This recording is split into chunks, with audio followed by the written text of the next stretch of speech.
Sunnatda kelgan duo. Abu Hurayra radhiyallohu anhudan rivoyat qilingan hadisda Rasululloh sallallohu alayhi va sallam 4 yoqimsiz narsadan panoh so'rab duo qilardilar.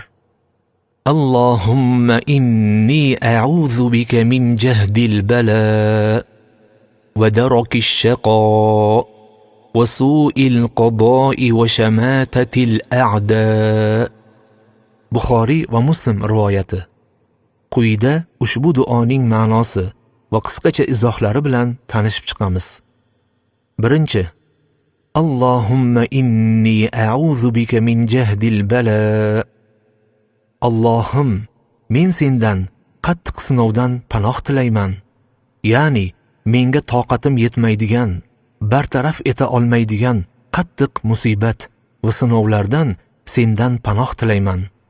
Bu sinovlar jismoniy bo'lishi mumkin, masalan, kasalliklar, yoki ma'naviy bo'lishi mumkin. Masalan, kimdir meni haqoratlasa, orqamdan g'iybat, chaqimchilik, bo'xton va boshqa yomon so'zlar bilan menga ozor bersa. Shuning uchun bu duo turli shakldagi barcha balolardan Allohdan panoh so'rash hisoblanadi. Ikkinchi: va darakish shaqa.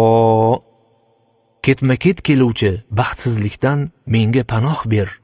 Ya'ni dunyoda yoki oxiratda jismim, oilam, molim yoki ruhimda halokatga uchrashdan, azob va qiyinchilikka duch kelishdan menga najot ber. Bu holat ko'pincha insonning gunoh va xatolari ortidan keladi. Yana bu yerda inson hayotida doimiy baxtsizlik yoki qiyinchiliklar zanjiriga tushib qolishdan Allohdan panoh so'rayapti. Uchinchi: va su'il qado. Ya'ni taqdirimda yomon va kulfatli holatlar bitilgan bo'lsa, ulardan meni asragin. Bu yomon taqdir insonga salbiy ta'sir qiladigan har qanday qarorni qamrab oladi.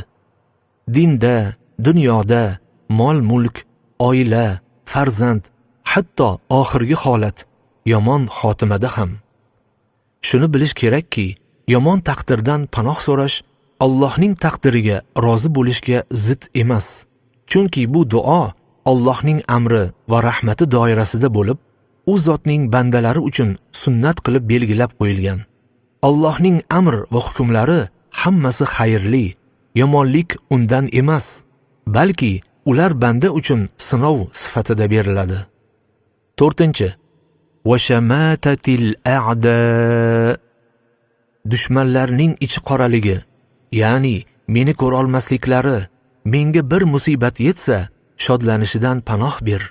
Ya'ni kimdir mening boshimga tushgan musibatdan xursand bo'lsa, mening qalbim siqiladi, jigarim og'riydi. Bunday holat odamning ko'nglini ranjitadi. U adovat, g'azab va hatto zulmga ham olib borishi mumkin. Shuning uchun bu duo orqali Allohdan bunday xatarli holatdan asrash so'ralyapti. Insonning boshiga musibat kelganda dushmanlarning kulishi, ya'ni qara, qandoq edi, endi qay holatga tushib qoldi-ya, degan holatlardan panoh so'ralyapti.